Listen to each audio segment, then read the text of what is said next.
기도하겠습니다. 살아계신 하나님 아버지 감사합니다. 2025년도 대림절 첫 번째 주일을 맞아 주님 전에 나와 함께 예배드리게 하여 주시고 사랑하는 우리 은혜 찬양대와 이삭과 리브가의 찬양을 기뻐 받아주시니 감사드립니다. 우리가 올려드리는 이 찬송 가운데에 우리 온 성도님들의 진실된 고백이 함께 담겨지게 하여 주셔서 주님께서 2000년 전에 이 땅 가운데에 오셨음을 깊이 기억하게 하시며 다시 오실 주님을 바라보며 기다리는 믿음의 사람들이 되게 하여 주옵소서. 오늘도 부족한 종을 통하여 오직 말씀만이 드러나기를 원합니다. 오직 말씀만이 우리의 심령에 새겨지게 하여 주옵소서. 감사드리며 우리 구주 예수님의 이름으로 기도합니다. 아멘. 사람들은 기다리는 것을 참 잘하는 분들도 계시지만 잘하지 못하는 분들도 계십니다. 최근에 이제 아이들이 수능 시험을 봤잖아요.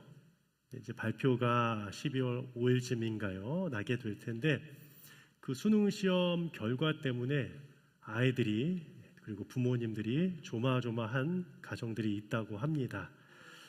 물론 어느 정도의 예상 점수와 그리고 내가 이 점수로 인해서 갈 수 있는 학교가 어느 정도인지를 예측을 하곤 하지만 그래도 실제적인 그 결과가 딱 나왔을 때까지 우리들은 또 알지 못하잖아요.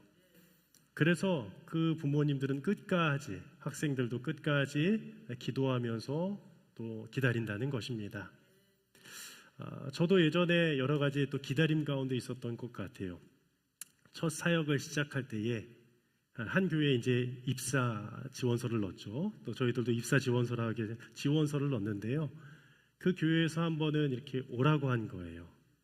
그래서 너무나도 기대가 돼서 꼭 가고 싶었던 교회라 그 교회에 이제 제가 이제 가게 되었구나라고 생각을 하고 한 주간 동안 기도하며 준비를 했는데 그 주간에 연락이 오면서 이렇게 된 건 아니겠습니까? 죄송합니다. 다음 교회에 지원하셨으면 좋겠습니다. 그게 이제 갑자기 바뀌게 된 거예요. 다른 분이 이제 아마 들어가기로 한 것 같습니다.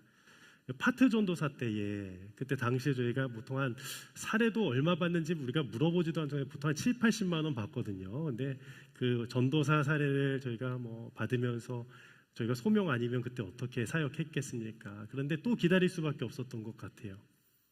그래서 한 주간 동안 기도하면서 기다리는데 그 교회에서 또다시 한 2주 만에 연락이 온 거예요. 전도사님 다시 오셨으면 좋겠어요. 그때 제 마음이 좋았을까요? 나빴을까요? 기분이 썩 좋지는 않았던 것 같아요.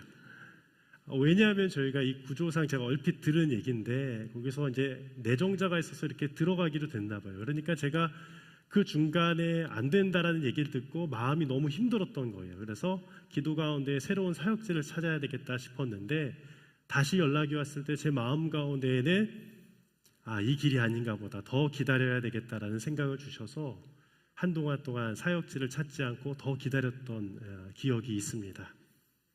여러분들 우리들도 직장 다니면서 진급을 원하잖아요. 최근에 어떤 유튜브에 어떤 영상이 떴는데 김 부장 이야기요. 여러분들 아세요? 젊은 분들이요? 다 보시면서 안 보시는 척하세요. 어디 넷 모에서 김 부장 이야기 나오면서 대기업에 다니는 서울에 또 자가가 있는 어느 정도 정말 이 중산층 잘 사는 사람이잖아요. 그런데도 그가 한 가지 기다리는 것이 있었는데 그것이 무엇이냐? 진급이었어요. 그러니까 임원이 되는 게 꿈인 거예요. 바로 이 부장 다음에 임원이 바로 상무인데 그 상무가 달기 위해서 그는 이 회사에서 20년이 넘도록 열심히 헌신 봉사하면서 상관들에게는 정말 깍듯이 하면서 모든 굳은 일을 하면서 그렇게 노력했는데 저는 어떻게 드라마를 끝까지 못 봐서 어떻게 됐습니까? 말씀하지 마세요. 됐는지 안 됐는지 모르겠지만 그렇게 기다리면서 살아가는 현실의 모습이 우리 30대, 40대, 50대 직장인들 가운데에도 분명히 있으리라 생각합니다. 여러분들 근데 한번 제가 이 버스를 타고 가는데요. 벌써 오래전인 것 같아요. 그 당시에는 버스가 몇 시에 온다라는 게 체크가 안 됩니다. 이 표지판도 없어서 언제 도착할지 모르는데 보통 한 10분 정도 지나면 한 대의 버스가 이렇게 새롭게 도착을 하게 되는데 그때는 30분이 지나도 안 오고 40분이 지나도 안 오고 거의 1시간이 됐는데도 안 온 거예요. 여러분들 그런 경험 있으세요? 없으세요? 있으셨던 것 같아요. 이제 일반적인 경험은 아닌데 그때 제가 막 이거 계속 기다려야 되나 다른 걸 타고 가야 되나 고민을 하다가 결국에는 끽 하고 가서 그 버스가 도착을 했는데 제 마음 가운데는 그 기사님이 아무 죄도 없는데 막 화를 내고 싶은데 그러면 안 되잖아요. 그래서 기사님 무슨 일이 있었나요? 물어보니까 저기 시청역 부근에서 데모가 있었다는 거예요.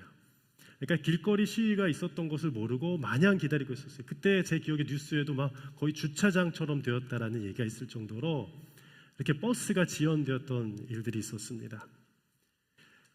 그러니까 이 예만 들어봐도요, 우리가 버스가 10분 뒤에 온다, 15분 뒤에 온다, 이것만 알고 있어도요, 우리 마음은요 좀 어때요? 기다릴만 해요. 아니면 너무 늦게 오면 다른 선택을 할 겁니다. 그런데 우리 마음 가운데 언제 올지 모른다라는 생각이 있으면 그 기다림이 초조하고 답답할 때가 있다라는 겁니다. 댄 길버트라는 그래서 심리학자가 이런 얘기를 한 적이 있습니다.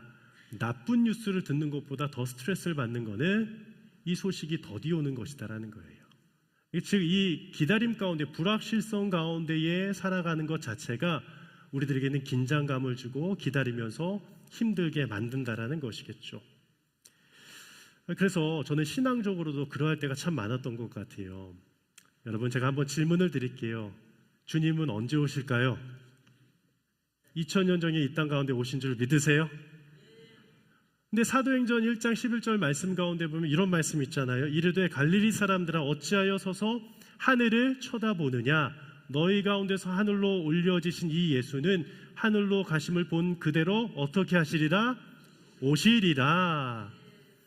다시 오실, 그러니까 십자가 지시고 다시 부활하셔서 그리고 승천하신, 그리고 지금은 보좌 우편에서 중보하시는 그 예수님께서 언젠가 다시 오시는데 그 약속이 이 사도행전 1장 11절 말씀 가운데 기록이 되어 있는데 오랫동안 이 말씀을 들었잖아요. 근데 이 사도행전 말씀을 붙잡으면서 우리 주님 다시 오시기를 위해서 얼마나 기다리셨어요. 그런데 이런 질문 들지 않으셨어요? 왜 아직 부활하신 주님은 다시 오시지 않으실까? 언제 오실까? 그러나 이 베드로서 3장 8절에서 9절 말씀에는 이렇게 기록하고 있습니다. 이 말씀은 한번 여러분들이 한번 읽어주실까요? 시작.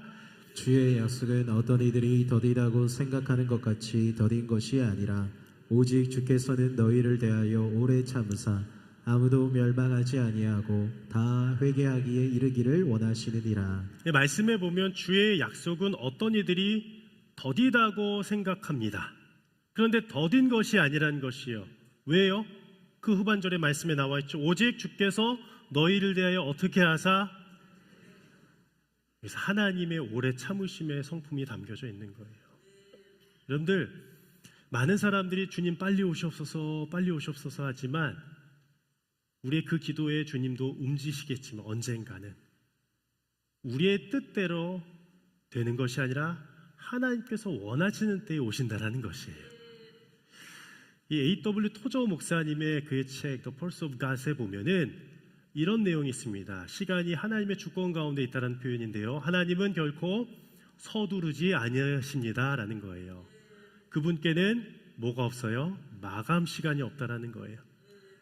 그런데 우리가 회사에서도 일하다 보면요 마감이 있습니다. 어떤 일을 해야 되는데 그 마감이 올 때 월말이 되면요 막 밤새고 일하시는 분들이 있어요.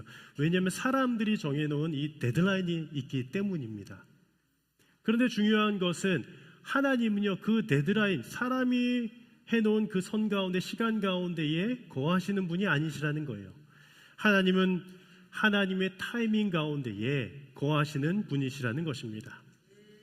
문제는 하나님이 늦으시는 것이 아니라 우리가 그것을 믿음의 눈으로 바라보지 못하기 때문에 하나님이 더디 오시는 것처럼 느껴질 때가 있다는 것이에요. 그래서 오늘 본문으로 들어가서 하나님께서는 이 시간 가운데에, 이 대림절 기간 가운데에 오늘 본문 말씀을 통해서 어떻게 역사하시는지 함께 살펴보기를 원합니다. 우리 첫 번째, 모두가 준비되지는 못했다라는 겁니다. 우리 3절 4절 말씀 함께 읽어보겠습니다. 시작. 미련한 자들은 등을 가지되 기름을 가지지 아니하고 슬기 있는 자들은 그릇에 기름을 담아 등과 함께 가져갔더니. 네, 우리 잠깐 말씀을 잠깐 퍼즈 할까요? 우리 좀 건강이 어려우신 분은 우리 좀 도와주세요. 좀 연락이 필요하면 연락해 주시기 바랍니다. 오늘 이 3절 4절 말씀에 보면 열처녀 모두가 등불을 사실 준비했다라는 겁니다. 보시면 이 슬기로운 처녀들만 등불을 준비한 것이 아니라 이 10사람 모두가 등불을 준비했다라는 것이에요. 같은 시간 가운데 같은 장소에 있었고 또 같은 목적을 가지고 있었다라는 겁니다. 그런데 그 목적이 무엇일까요? 어떤 목적이었습니까? 신랑이 오는 것을 기다렸다라는 것이었어요. 오늘 1절에 이렇게 적혀져 있었죠. 그때의 천국은 마치 등을 들고 신랑을 맞으러 나간 10처녀와 같다 하리니. 즉 천국에 대한 이 예시를 비유로서 들고 계시다라는 거예요. 천국은 어떠한 곳이냐? 마치 등을 들고 신랑을 맞으러 나간 10처녀와 같다라는 것입니다. 근데 보시면 이 성경에는요, 우리 성도들이 이 어린 양 바로 예수 그리스도의 신부라고 표현된 곳들이 있는데, 그런데 오늘 말씀에서는 우리가 신부가 아니라 신부의 들러리 역할을 하는 모습으로 비유되어져 나온다라는 것입니다. 2절에 보면 또 이렇습니다. 그 10 중에 5은 미련하고 또 5은 슬기롭다라는 것이에요. 근데 왜 이 미련함과 이 슬기로운 사람의 구분점이 무엇이었을까? 바로 준비에 있었다라는 겁니다. 바로 슬기로운 처녀들은 기름을 준비했고요, 미련한 처녀들은 기름 없이 등불만 가지고 있었다라는 겁니다. 여러분들 겉으로는요 모두 다 같은 신앙인처럼 보입니다. 그런데요, 하나님 보셨을 때에는요, 천국을 준비하는 인생이 있고요, 그냥 구원만 받은 인생이 있어요. 중요한 얘기죠. 우리들은 구원 다 받으셨죠? 네, 할렐루야. 그런데 우리들은요, 이 천국, 바로 천국을 나아감에 있어서 우리가 하루하루 살아가면서 주님의 이 구원받은 백성으로서 이 하나님 나라의 일들을 준비하는 이들이 있는 반면, 그냥 구원받는 것으로 만족하면서 살아가는 이들도 분명히 있을 수 있다라는 것입니다. 그렇다면 여기서 말하는 이 참된 이 영적인 성도로서의 준비는 무엇인가? 바로 참된 준비란 지속적으로 주님과 동행하는 삶이라는 것이에요. 그 믿음이 바로 참된 성도로서의 준비하는 삶이라는 것이에요. 5절에 보면 신랑이 더디오므로 모두가 졸며 잤다라고 기록이 되어 있습니다. 여러분들 함께 보실까요? 슬기로운 처녀들은 안 잤던 게 아니에요. 모두가 다 잤습니다. 즉 이것은 인간의 연약함이에요. 우리들도 살아가면서 늘상 성령 충만할 수는 없잖아요. 그렇죠? 그런데 오늘 이 모든 상황 속에서 연약함이 드러나는 상황 속에서도 분명히 깼을 때의 결과는 다른데, 바로 준비한 자와 준비하지 못한 자의 결과가 너무나도 확연하게 다르다라는 것입니다. 따라서 오늘 예배드리는 모든 우리 꿈의 숲교회 성도님들 가운데에 이러한 마음이 있었으면 좋겠어요. 어떤 마음이냐?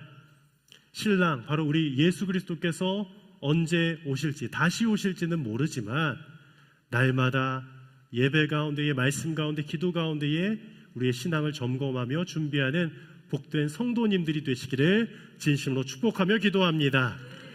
두 번째는 무엇이냐? 기름은 신앙의 지속성을 의미합니다. 8절 말씀인데요, 함께 8절 말씀 읽어볼까요? 시작.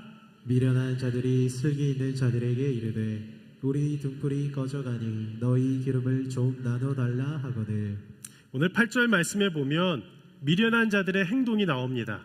결국에는 기름이 없어서 어떻게 그 우리의 등불이 꺼져간다라고 표현하고 있습니다. 그 불빛이 희미해지고 있는 거예요. 결국에는 꺼질 것이 분명합니다. 그래서 이 부분에 대해서 우리 존 칼뱅은 이렇게 설명한 바가 있습니다. 미련한 자들은 신앙 고백과 똑같은 믿는 자들로서의 모양은 있는 것처럼 보이나 지속적인 은혜를 누리지는 못한다라는 거예요. 지속적인 은혜가 없었다라는 거예요. 지속의 은혜가 필요하다라는 것입니다. 예전에 정전이 많이 일어났었죠. 정전이 가끔 일어났어요. 언제요? 천둥번개 치면 정전이 일어났어요. 요즘에도 가끔은 어디 이제 변압기나 이런 데 맞게 되면은 그 일대 지역이 정전이 되곤 하는데, 예전에 그런 일들이 많이 일어났던 것 같아요.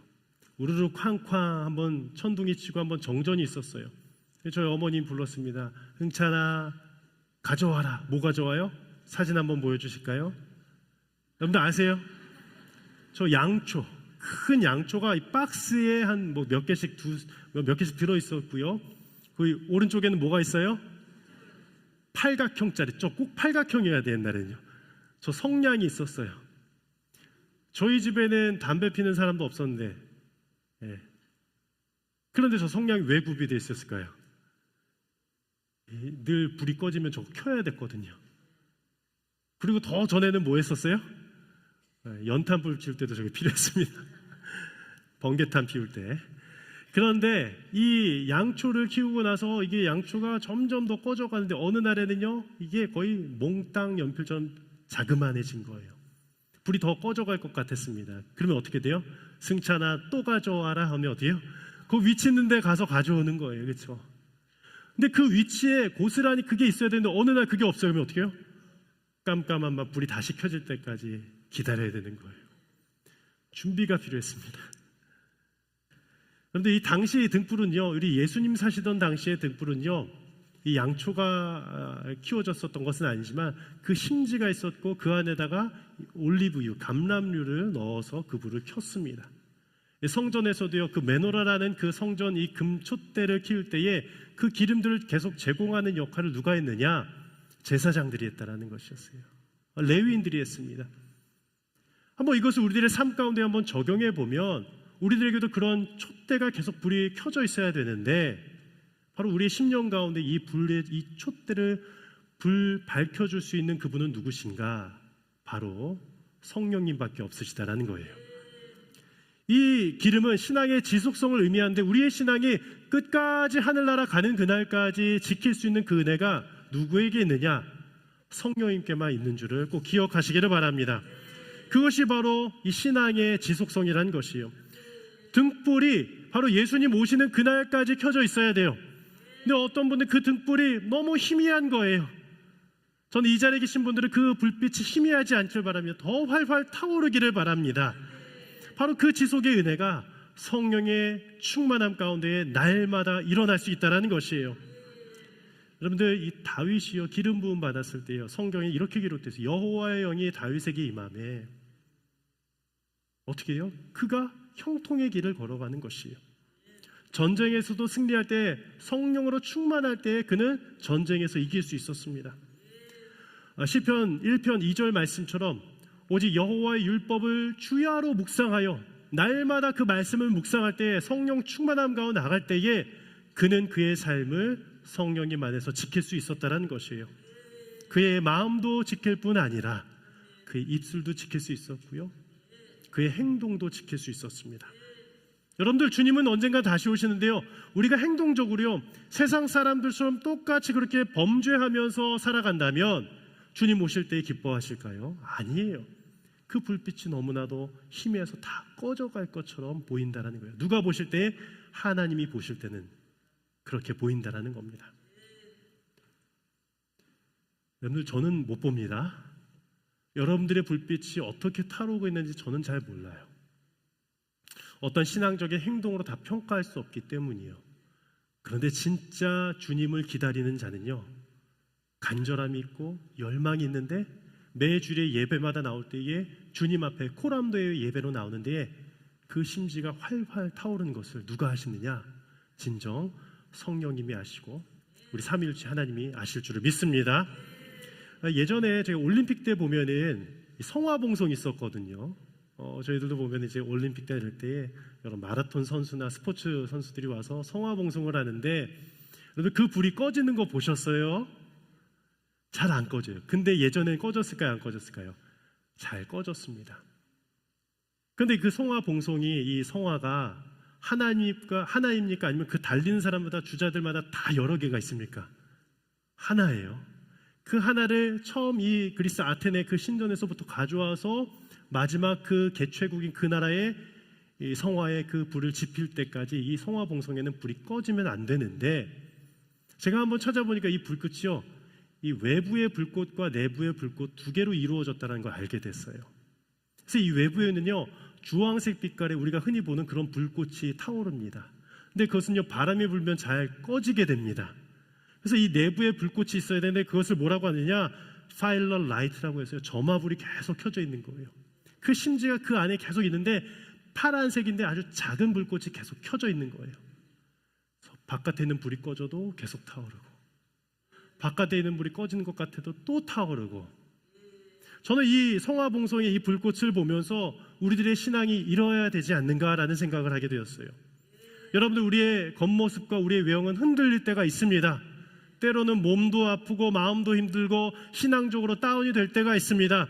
그럴 때마다 성령님이 이 시간 이곳 가운데 임재하여 주셔서 주님 만나 주셔서 우리의 빛이 꺼지지 않도록 계속 또 그 빛 가운데 나아갈 수 있도록 인도해 주심을 꼭 기억하시기를 바랍니다. 따라서 이것은요, 두 가지의 기름의 상태를 우리가 생각해야 되는데 무엇이냐, 처음 우리가 구원받았을 때 그 확증으로서의 성령의 내주하심입니다. 그것은 기름 없는 사람으로 표현할 수 있는데, 기름 없는 사람, 바로 성령의 내주하심이 없으면요 결코 구원받을 수가 없어요. 그런데 두 번째로, 성령의 내주하심을 믿고 살아가는데 그 주님의 오심을 우리가 성령 충만 가운데 깨닫지 못하고 살아가는 사람들은 무엇이냐, 기름을 채우지 않는 사람은 지속적인 은혜를 잃어버릴 수밖에 없다는 거예요. 이것을 명심하셨으면 좋겠습니다. 마지막 세 번째 대지는 함께 읽어보겠습니다. 시작. 준비 없는 자에게 미래의 문은 닫힙니다. 우리 10절 말씀인데요, 그들이 살아간 사이에 결국은 신랑이 오므로 준비하였던 자들은 함께 혼인잔치에 들어가고 문은 닫혀버리게 됩니다. 여러분들, 여기서요, 저는 이런 질문을 한번 해봤어요. 저는 성경을요, 이렇게도 보고 저렇게도 분석을 한번 해봐야 되는데, 하나님의 말씀이 어떤 부분에서 이렇게 깊이 또 기록이 되었느냐, 저는 엉뚱한 질문이긴 하지만 이런 질문을 예전에도 한번 했어요.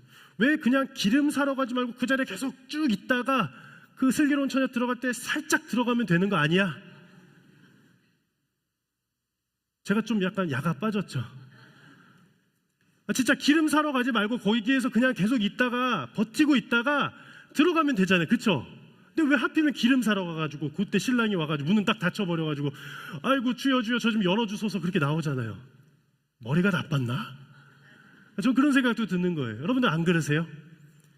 그런데 이 기원 후 200년경에 유대의 이 랍비 문헌 가운데 미슈나가 있는데요, 이 케투봇이라는 결혼에 관한 전해져 오는 이 법이 있습니다. 그것에 보면 이렇게 기록이 되어 있습니다. 결혼잔치 행렬에 참여하는 처녀들이 등을 들고 나와 신랑을 맞이해야 된다는 거예요. 근데 이 등이 어떻게 되면 돼요? 꺼지면 안 되는 거예요. 그 사람 켜져 있는 사람만 계속 끝까지 그 행렬에 참여할 수가 있다는 것이에요. 무슨 의미인지 아시겠어요? 물론 여러분들 한 번 구원받으면 그 구원이 끝까지 간다는 거 저는 믿습니다. 근데 어떤 사람들 보면요, 예수님을 믿는다고 하는데 마지막 그 순간에 나는 그동안 예수님 안 믿었던 것 같아, 그런 고백을 하면 될까요, 안 될까요? 절대로 안 되는 거예요.